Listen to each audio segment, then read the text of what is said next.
I'm Sanjana, as you have introduced me. I'm basically a happy person. हर हाल में खुश, हर चीज से खुश, अपने काम से खुश, वातावरण से खुश, प्रकृति से खुश। ऐसा नहीं है कि मेरी लाइफ में सब कुछ एकदम सही है।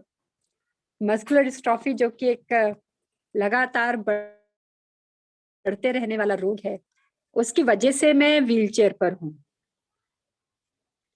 पर क्या है कि मुझे बहुत जल्दी से हर नेगेटिविटी को पॉजिटिविटी में बदलना आता है। इस बार जब मेरा 5वीं बार फ्रैक्चर हुआ ना, तो कोई उम्मीद नहीं थी कि मैं वापस से चल पाऊंगी। पर मैंने एक टारगेट सेट किया कि जब कोई व्हीलचेयर से मुझे खड़ा करे तो मैं चलकर अपनी टॉयलेट सीट तक जरूर जाऊं। क्या होता है मस्कुलर डिस्ट्रॉफी में कि जब कोई इंसान इनएक्टिव रहता है कुछ लंबे समय के लिए, तो वो वापस चल पाना, उसका मसल्स को रीगेन करना बहुत मुश्किल हो जाता है। तो मैंने अपने टारगेट ये सेट किया और उसको लेकर मैं फिजियोथेरेपी शुरू करी, चलती चली गई। उसके पीछे बहुत मेहनत हुई, बहुत दर्द सहन करना पड़ा। बहुत बार ऐसा लगा कि मैं ना चलूं, ना थेरेपी करूं, मन नहीं करता था। पर क्योंकि टारगेट मेरे सामने था, सो आई अचीव्ड इट। और ये जो पॉजिटिव होने की क्वालिटी आई है, ये मेरे परिवार से आई है। मेरे 2 भाइयों को भी मस्कुलर डिस्ट्रॉफी है, जो कि व्हीलचेयर पे हैं। दोनों अपना बिजनेस चलाते हैं। पर मैंने अपने पेरेंट्स को कभी भी ये कहते नहीं सुना कि अरे ये क्या हो गया, अब क्या होगा, कैसे चलेगा। उन्होंने ये सिखाया कि लगातार काम करो, हरकत में बरकत है, काम करते चले जाओगे तो अचीव कर लोगे। और सच में जीवन सफल है सिर्फ काम की वजह से। लगातार काम करने से जिंदगी में सफलता आती है। क्या हुआ कि जब ये छोटेपन में बीमारी शरीर पर हावी होने लगी ना, तो बहुत सारी चीजें छूटने लगी। जैसे कि जमीन से खड़े होना, फिर कुर्सी से भी खड़े होना छूट गया, फिर सीढ़ियां चढ़ना छूट गया, फिर धीरे धीरे बहुत सारी एक्टिविटीज जैसे कि स्किपिंग, डांसिंग, रनिंग, ये सब छूटती चली गई। पर उस सब के लिए अभी ये आलम यह है कि मैं बिना पकड़े बिल्कुल भी चल नहीं पाती हूँ। पर मैं एक असिस्टिव डिवाइस है, जो कि बहुत पावरफुल इंस्ट्रूमेंट है, मोटराइज्ड व्हील चेयर, इसका इस्तेमाल करती हूँ। और इसके ऊपर जब कोई मेरे को तैयार व्यार करके बिठा देता है ना, तो मैं 100% इंडिपेंडेंट होती हूँ मोबिलिटी के लिए। And I can do everything and anything once I am on the wheelchair. तो ऐसा होता है कि जब हम अपनी लाइफ में चलते चले जाते हैं, तो बहुत सारी चीजें ऐसी लगती हैं किसी वक्त कि अरे ये क्या हो गया, ऐसा क्यों हो गया।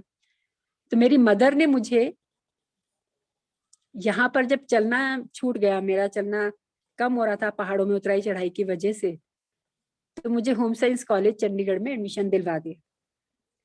और उस वक्त मुझे लगा कि ये तो मेरी सबसे बड़ी दुश्मन है। इन्होंने ये सोचा नहीं कि मैं कैसे चलूंगी, कैसे उठा करूंगी, कैसे क्या करूंगी। But she knew all the time कि वो क्या कर रही हैं। वो मेरे को जो दे रही हैं, शी न्यू इट। और सच में अगर मैं उस वक्त होम साइंस कॉलेज में एडमिशन ना लेती, या वो मेरा रोना धोना सुन लेती, तो आज जो बहुत बड़ा खजाना मेरे पास मेरे फ्रेंड्स का है, वो मैं खो देती। We are 10 of us. हम हर रोज बातचीत करते हैं, दिल खोल कर हंसते हैं, दिल खोल कर लड़ाई करते हैं। दोस्तों के बीच में क्या होता है कि कोई भी औपचारिकता नहीं होती ना, तो इस वजह से एकदम हम अपने असली रूप में होते हैं। और वो हमें हर वक्त आईना दिखाते हैं कि हम क्या हैं। कोई गलती करते हैं तो वो रोक देते हैं, और खूब डांट भी पड़ती है एक दूसरे से। So we get a very healthy life once we are within that group of friends. दूसरी चीज जो मुझे मिली वो ये था कि मैंने अपना काम किया। I am a fashion designer as you told me by profession. 27 साल मैंने खूब जमकर लेडीज डिजाइनर वेयर का बुटीक चलाया। 8 टेलर्स रखे, embroiders, machine embroidery, hand embroidery, सब कुछ इंट्रोड्यूस किया सोलन में। I was pioneer in Solan to bring designing to the suits. And काम में क्या होता है कि तब काम सफल होता है जब हम क्वालिटी से कॉम्प्रोमाइज नहीं करते।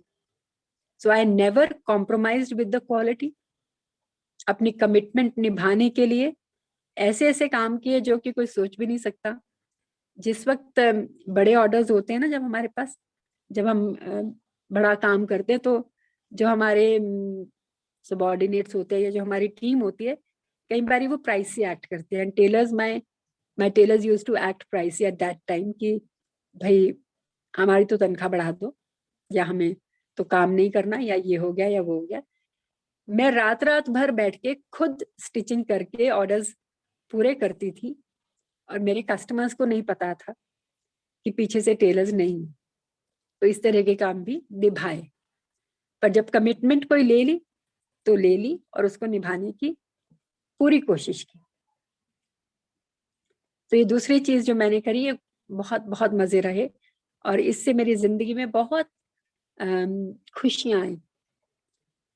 इस वक्त ही, ठीक जिस वक्त मैंने अपना बुटीक शुरू किया, ठीक उसी समय मैंने, हम लोगों ने, एक ग्रुप ने, कुछ लोग जिनको मस्कुलर डिस्ट्रॉफी थी और कुछ समाज सेवी लोग सोलन में, हम सब लोग जुड़ गए और हमने मिलकर एक संस्था का गठन किया जिसका नाम Indian association of muscular dystrophy रखा गया। शुरू में खुद को भी पता नहीं था कि क्या करना चाहिए, क्योंकि इलाज तो कोई है नहीं बीमारी का। तो क्या दे लोगों को और क्या करें। सबसे पहले तो सोलन में लोगों को इकट्ठा किया। फिर ये समझ में आया कि इलाज नहीं है पर खुश तो रहा जा सकता है। वीकेंड पे पिकनिक्स होने लगी। इन पिकनिक्स ने फिर बड़े कैंप्स का स्वरूप ले लिया। देवर awareness camp. It's 12 o'clock.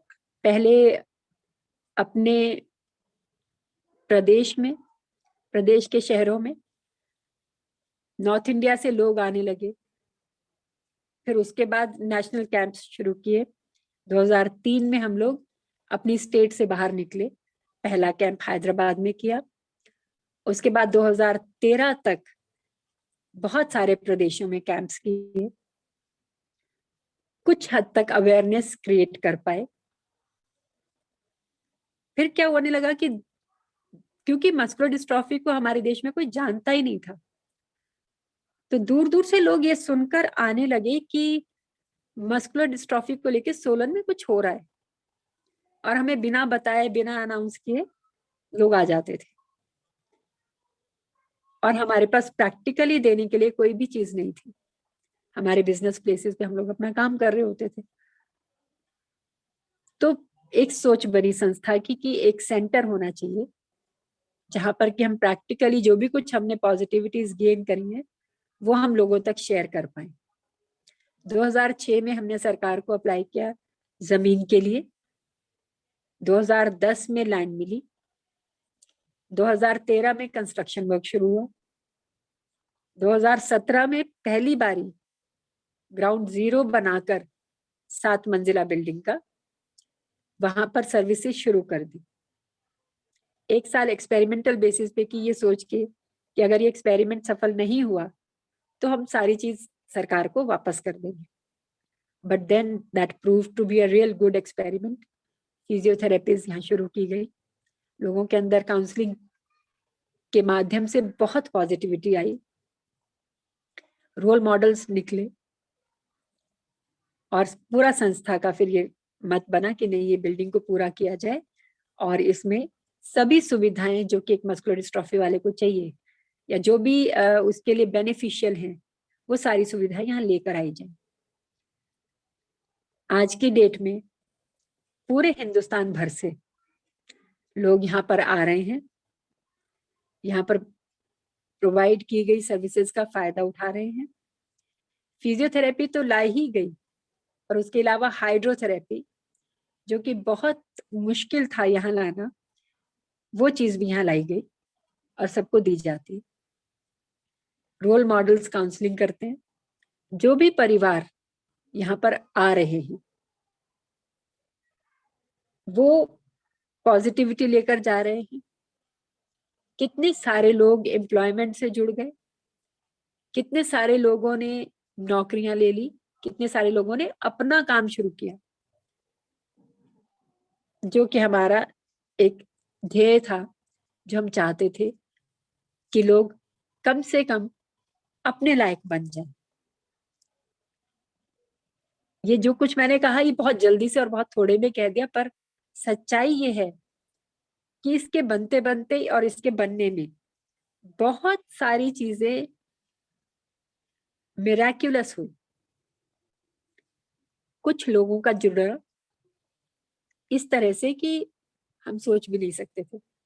Concept दिमाग में था पर ये नहीं पता था कि पेपर पे कैसे आएगा। कंस्ट्रक्शन का सी भी नहीं पता था, फंडिंग कैसे आएगी, कुछ नहीं पता था। एक इंसान तो इस तरह से जुड़ी कि जिन्होंने जुड़ने के बाद इस चीज को गहराई से समझा, और आज जो भी कुछ है, जो भी कुछ यहाँ पर आया है, सिर्फ एक इंसान की सोच के साथ, क्योंकि वो मोबाइल थी, उन्होंने हमारी चीज को आगे पहुंचाया। पर एक सिंसेरिटी अगर कोई भी इंसान समाज में कुछ करना चाहता है वो मायने रखती है। किसी भी कॉज के साथ हम जुड़े, हम कोई भी काम करें, पर जब तक सिंसेरिटी नहीं है तब तक वो काम सिरे नहीं चढ़ेगा। आज की डेट में हिंदुस्तान भर से लोग यहाँ पर आकर थेरेपीज ले रहे हैं, फायदा ले रहे हैं। फिर मैं वापस यही कहूंगी कि एक लक्ष्य सेट करना चाहिए लाइफ। लक्ष्य अगर बड़ा होता है तो उससे रिलेटेड छोटी मोटी परेशानियां, छोटी मोटी दुविधाएं, कठिनाइयां, दुर्घटनाएं, घटनाएं, वो सब छोटी रह जाती हैं जब बड़ा लक्ष्य हम अचीव कर लेते हैं। दूसरी चीज ये कि लगातार काम करें, हरकत में बरकत है। तीसरी चीज ये कि असिस्टिव डिवाइसेस का इस्तेमाल करने में कोई बुराई नहीं होती अगर वो आपको सुविधा दे रहा है। चौथी चीज ये कि अपना काम जरूर करें, छोटा हो या बड़ा हो। खुद को इंडिपेंडेंट बनाना बहुत जरूरी होता है फाइनेंशियली। और दोस्तों का साथ कभी ना छोड़ें। वो एक बहुत हेल्दी लाइफ होती है जो हमें मिलती है। परिवार को, समाज को, सबको साथ लेकर चलें। अकेले चलने से वो हासिल नहीं होता जो ग्रुप एक्टिविटी से हासिल होता है। Thank you so much.